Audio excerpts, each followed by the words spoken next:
Meeting of 6th of November. Mr. Rapporteur, the floor is yours. Thank you, Mr. Chairman. It's a great pleasure and a great honor for me to present the annual report in AFET sitting. And I would like to split my short presentation into three parts. The first one, expose. The second one, difficulties and challenges. And the third one, some explanatory remarks.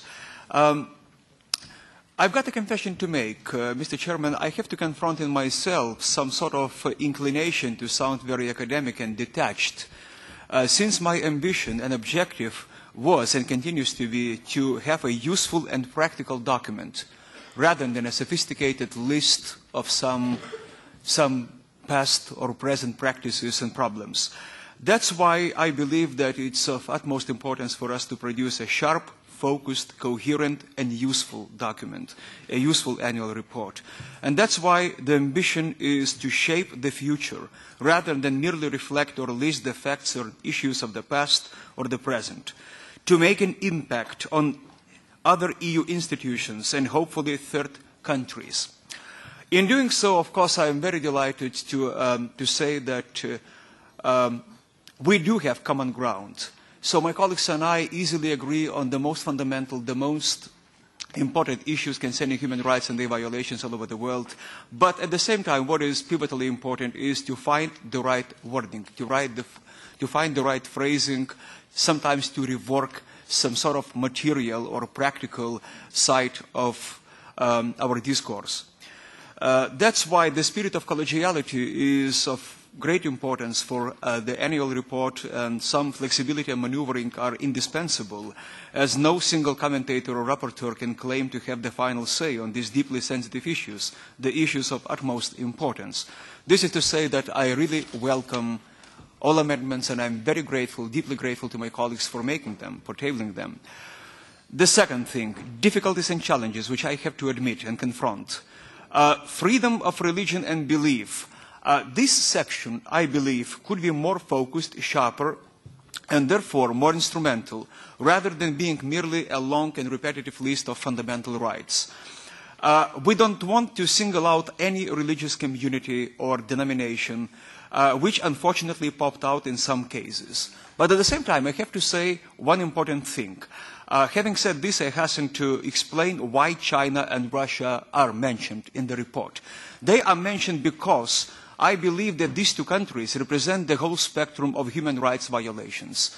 They represent paradigmatical human rights violations, and at the same time, these are two huge and important states which cover an immense territory of stateless cultures, minorities, religious, cultural, societal, all kinds of minorities that are there. I cannot resist, and at this point I would like to quote from Lucian Pai, an American Chinese historian, who once said that Chinese is a nation state, is a civilization masquerading as a nation state. Very much so could be said about Russia. This is to say that these two cases could be analyzed as very important from the point of view of this spectrum of human rights violations which I mentioned. Of course, discussing difficulties and challenges, I cannot bypass a very important section of my talk, honorable mention of my colleagues, without whose influence and contribution I couldn't imagine myself and my work on the report.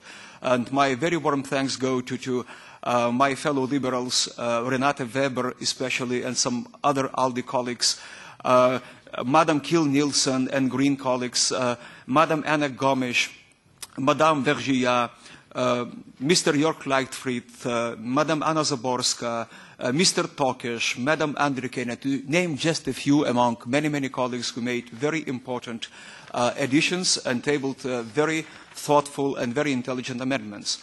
Finally, some explanatory remarks, Mr. Chairman, that I would like to offer are, in order to avoid duplication or repetitiveness, I tried very hard to resist the temptation to make it up to all of my esteemed colleagues by incorporating every single amendment or formulation they came up with. Considerations of style, some unifying principles, clarity of thought, coherence, and consistency rather than disagreement with statement, where behind my wish to avoid a list of what we take for granted. That's why, in terms of content, I believe we do have common ground, and it's very easy for me to say with delight that there were no fundamental disagreements or some dissonances of content. They can only appear in terms of form, style, wording, phrasing, or some nuances of formulation.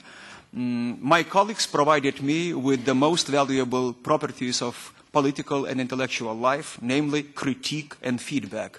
And for this, I am deeply indebted to them. Thank you.